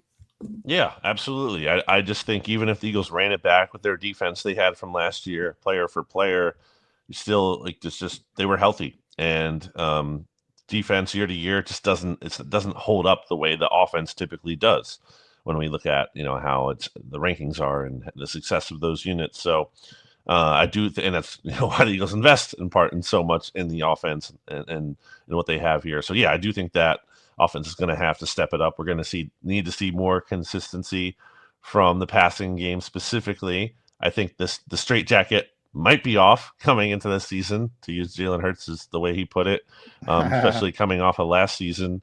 Obviously, you're not going to pivot away from Saquon Barkley entirely, but he's not going to probably have the same kind of workload responsibility that he had the past season. I don't think that shouldn't be your plan to just rely on that. So yeah, I think there's a lot of onus on the offense and the passing game specifically to kick it up a notch here after kind of underperforming for a good stretch of 2024, but obviously stepping it up at the end of the season. Yeah, I do think, we talked about it all season, and I don't think the Eagles will get mired in. Like I've said it a bunch of times this week, BLG. I think quarterback discussion in the football world is just broken. Like I use the example of Josh Sweat. Like, he has that phenomenal Super Bowl. You could argue it should have been an MVP, but I can say after the game, Josh Sweat isn't better than Myles Garrett, and people say, yeah, of course. Why would you say that? But a quarterback plays well in the Super Bowl, everybody loses their mind. Well, he's better than this, he's better than that. Conversely, have the other wing nuts who say, the exact opposite, and you have this polarizing Jalen Hurts discussion. I think he was the same player he was before the Super Bowl, which is a very good quarterback, and after the Super Bowl, which is a very good quarterback. But he's not Joe Burrow. I think that's fair to say, even though Joe Burrow didn't make the playoffs. Why do you think it's that polarizing? Just because of the impact of the position? I mean, I remember this, happened with Nick Foles too. Yeah, it happens with everybody. It's not just, it happens with Eli Manning, probably even more so. Oh, yeah, don't even get me started on that one. Exactly. Future Hall of Famer, even though he has a career 500 record, Eli Manning. Yeah, well, I think my point with Eli, just to kind of maybe rope that into what we're talking about here, is that when I talk about career 500 starter, I'm talking about the breadth of his career. Like, you have to factor all of it in. You can't just say 2 Super Bowls. Like, those aren't the only things that count. The bad counts too, basically, is my point. Like, if you have a player who's terrible or not very good or very mediocre for a long stretch, like, you don't just wipe that out because they won a couple Super Bowls. Like, that also counts in terms of the total calculation of how we're assessing this player's legacy. So by extension, same thing applies to Jalen Hurts and every player. Like, the down moments also count. Like, you have to factor those in as well. I'm not saying those take away the Super Bowl, but like, they don't just magically disappear, and you don't just evaluate players and coaches and whatever just off the very best thing they did. Yeah. But I think it only happens at one position. Like, I think everybody recognizes it at every other position. Like, I always bring up Timmy Smith. He's not the best running back in the world. He had the best Super Bowl a running back has ever had, but everyone recognizes, oh, Timmy Smith, that's an outlier. It's amazing to me. Quarterback, no. Quarterback, it's just, you have this, and I think as a whole, the position, and again, goes far. There were many people, I would say, on this show that said, Nick Foles is better than Carson Wentz that year. That's absurd. He had a great run. I don't think Carson would have played better against the Minnesota Vikings in the NFC Championship game and the New England Patriots in the Super Bowl had he played, because Nick had that unbelievable heater. But I also think the Eagles wouldn't have been in the Super Bowl if Nick Foles had to play 17 games in the regular season. Right. Yeah, that was always my thing with it. It's like, you can't just assume that Nick Foles can't just take all the credit that, Carson Wentz should get for leading him to the point where they needed one win after he got hurt, basically, to clinch the number 1 seed, or at least the division, and had a really easy path from there. It's both of them. But yeah, but in hindsight, it gets written as like, the guy who did it last kind of carried it the whole way. Yeah. BLJ, appreciate you joining in today, man. Azeez Ojulari started talking a lot earlier than we expected him. Yeah. We thought he was going at 10, so I apologize for that. But BLG, thanks for joining in today, brother. Make sure you guys follow him at Brandon Goutwin, and we'll talk to you again next week. All right, brother? See you guys. All right. Thanks, bud. BLG. Johnny Mac, you got to run, brother. I didn't realize he was. I was just, unfortunately. But, Zander will carry you the rest of the way. Hopefully, I'll get a few minutes of Aziz Ojulari. That's Go a ahead, big, Johnny because Mac. people are interested in Aziz. Thanks, Zander. Thanks, Appreciate it, everybody. John. There's Johnny Mac checking in here on Birds 365. Had a run there on the fly. Aziz was supposed to start at 10. He started a little early. So I'm looking at that. I'm like, uh-oh, John and BLG are going to have to bail on me. I got a bunch of super chats. I apologize. I can't read them to John. All right. If some of them, I will try and save them. What I'll try and do for you, William Robinson, Mike Kravick, and Jason A-Team, is I'm going to save a screenshot of these. Give me a second. And I'll try and read them tomorrow to John on the show. If you guys just remind me in the chat, I will do it. All right, so I have all 4 of the super chats that just came in, and I will read them to John tomorrow, but I will read them as well now. Mike Kravick, what's up, Mike? What do you guys think about Trayvon Walker on the trade block? Should we go after him? I'd love that move. I mean, another young guy kind of fits what they're trying to do, right, Mike? With, get a young pedigree guy that hasn't quite lived up to the hype. Bring him in, coach him up. See if you can get more out of him, get good value out of him. Mike, I like that move, man. And it's obviously an edge rusher is what we need. It's what we need. So I think that works. And I like Trayvon Walker. Now, he hasn't quite panned out, but he's been pretty good. I see Brian says we can't pay Trayvon. How much money do you think Trayvon Walker is going to make? I know he was the number 1 overall pick, but how has he been in his career so far? How has he been? He's only 24 years old. He's not going to be 25 till December next year, which is unbelievable. He's been pretty good. I'll have to look. I mean, he's in Jacksonville, so forgive me if I haven't followed his career enough. All right, 3 years. What's he got here? Two straight years of double-digit sacks.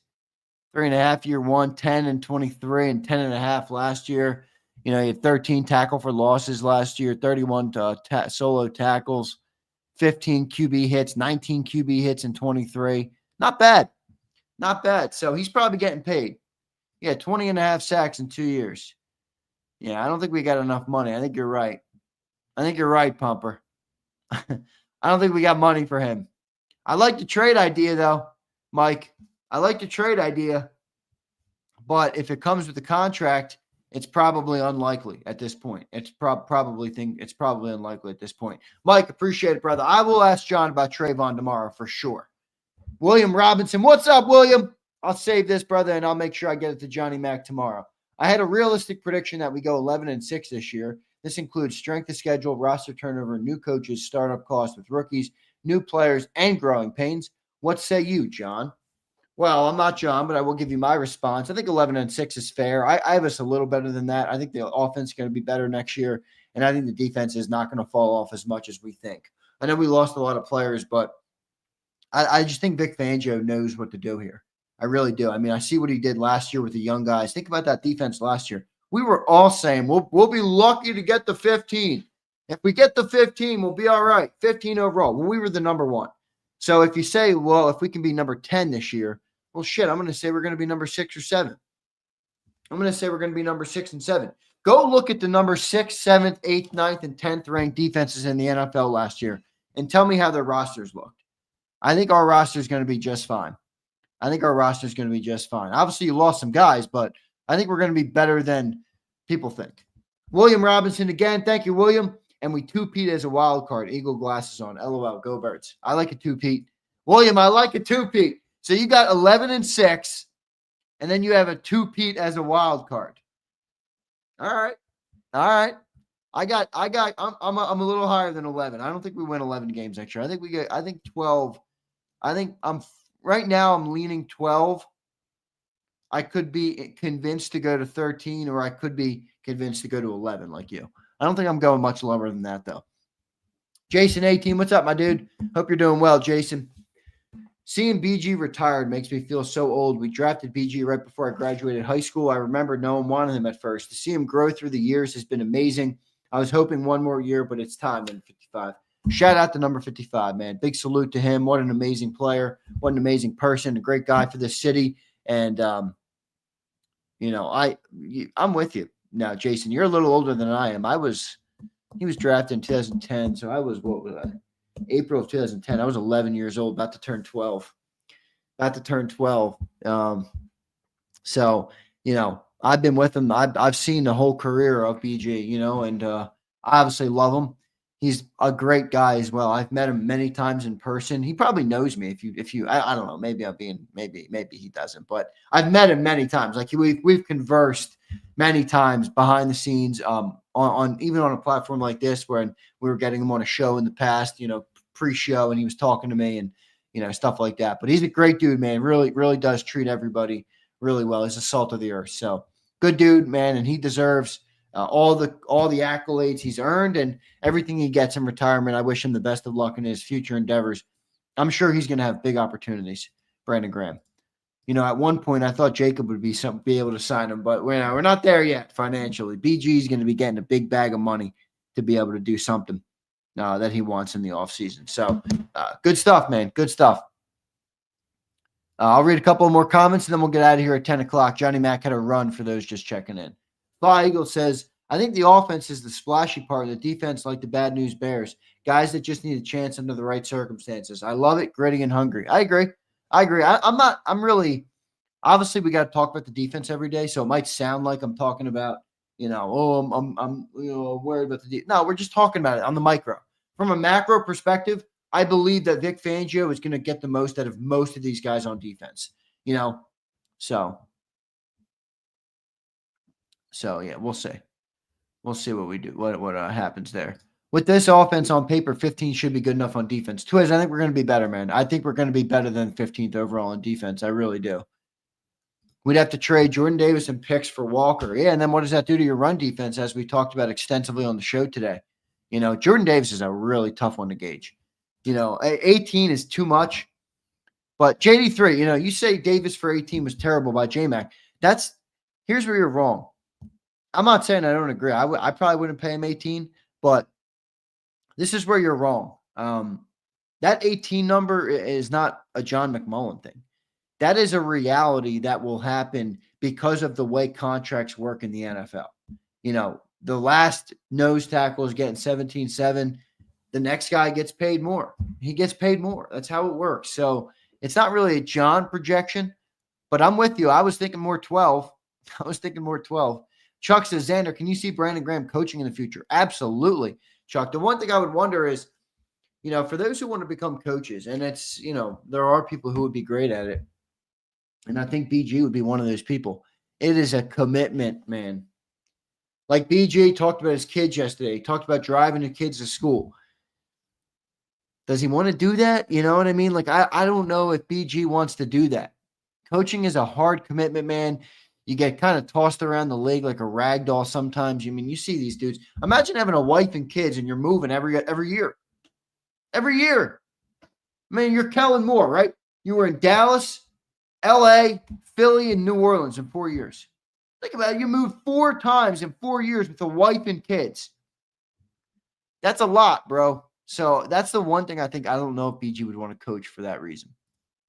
Philly 444, what's up, bro? Man, if Howie can go get Trayvon Walker, I would trade a second. Let's say I think the paying him is probably the bigger concern there. Real Zeal, I used your take today on the show. People are too obsessed with the defensive ranking. It means nothing. Well, it doesn't mean nothing, but it means less than people think. I agree with that. But Zeal, I used your take. The war of attrition favors the youth, and the Eagles are a young team. They're a young team. So thank you for that tweet, brother. I saw it. Thank you, bro. I saw one of your other shitty tweets yesterday that I almost muted you for it, Zeal. You almost got the Johnny Mac mute treatment, Zeal. You had one good tweet, and one tweet was so fucking stupid I don't even want to reference it. All right? Appreciate you, though, Zeal. What's the best fit for Dallas Goedert to play, and where do you think he lands? Ooh, I don't know where he lands. That's a good question, man. That's a good question. I would worry about a team like Dallas trying to get him, I would worry about Dallas trying to get him. Tight end needy teams in the NFL. Let's see. Let's go look at some lists.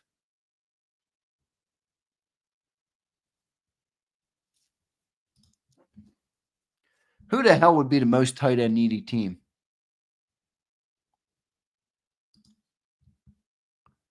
It's an interesting question. Jags. Yeah, they let go of Ingram. Ingram's trash. The Jags are a good one, Abe. Jags are a good one. Panthers need a tight end. Tampa. I can see Tampa. Who is the Tampa tight end right now, Paul?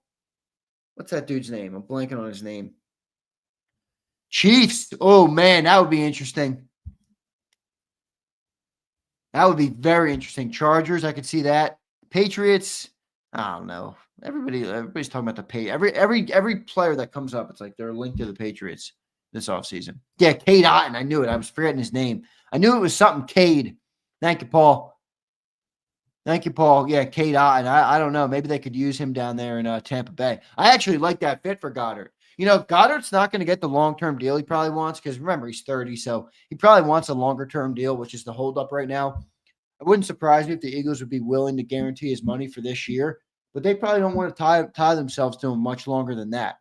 So, I could see that.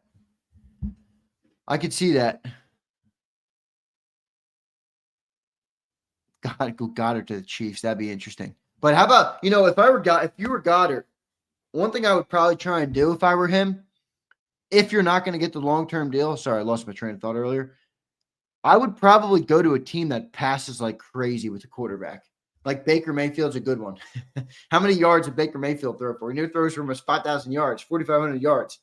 Like I would go, the Jags aren't the best. I don't love Trevor Lawrence, man. I don't love Trevor Lawrence. So if I'm Goddard, I'm not going to the Colts because they're in quarterback purgatory. They just signed Daniel Jones, didn't they? Exactly, Paul. This is exactly what I think he's looking for. So the Eagles aren't going to give him it. Who's gonna? If he can't get it this year, he should maximize by going to a pass-happy offense and trying to get as many catches as he can. If he goes to a pass-happy offense, he could probably put some good numbers up. He could probably get some really good numbers. I just don't like the quarterback situation in Indianapolis, but I hear you. Yeah, Paul, I'm thinking the Panthers are going to be all right this year, man. They might be able to win, 8-9 games, maybe more. I could see that. Goddard to the Rams, that'd be interesting. Devontae Adams, Puka Nacua, and Dallas Goedert. Oh, boy, that would be good. Bills, interesting there. Seattle. You know why he would like Seattle, Big William? Because of what I just said, right, with the targets. And they don't have many receivers there. They just got rid of DK Metcalf and Tyler Lockett. Now, they brought in Cooper Kupp, but I don't know if Cooper Kupp is the same guy now. So you could probably go to Seattle and get 1,200 yards if you're Dallas Goedert. It's not a bad thought by you. Because Sam Darnold, look, he might be a pumpkin, but he gets, receivers will get paid playing with him. That's for sure. I could see that, Paul. I agree. Don't matter where he goes. The only certain is he will miss 1 out of every 4 games. Yeah, Bills have 2 young tight ends. I see that. All right, everybody. I appreciate you all checking in today on the show. Good show today. We talked about Jordan Davis, talked about BG, obviously, with the retirement. I wanted to talk about Lane Johnson with the contract, and then we talked about the youth, man. How about the youth on this football team? Is it too much? I think I'm a guy that values some veterans, man. I value some of the older guys that have been around the block, that have been in this league. So, too young? I don't know. We're really young, but we'll see. Anyway, I got to run. I got a bunch of stuff going on midday today. Appreciate you all checking in, and we'll see you next time on Birds 365, everybody. Hit that like button. We'll be live later on today. You've been listening to Birds 365, the destination for the passionate Eagles football fan who bleeds green. If it's Eagles football, we're talking about it. Debate inside the locker room and guests that are some of the greatest football minds from around the region. We hope you enjoyed the show. We know we had a blast. Make sure to like, comment, and subscribe, and we'll be back soon. But in the meantime, hook up with us on social media at JAKIB Sports. See you next time on Birds 365.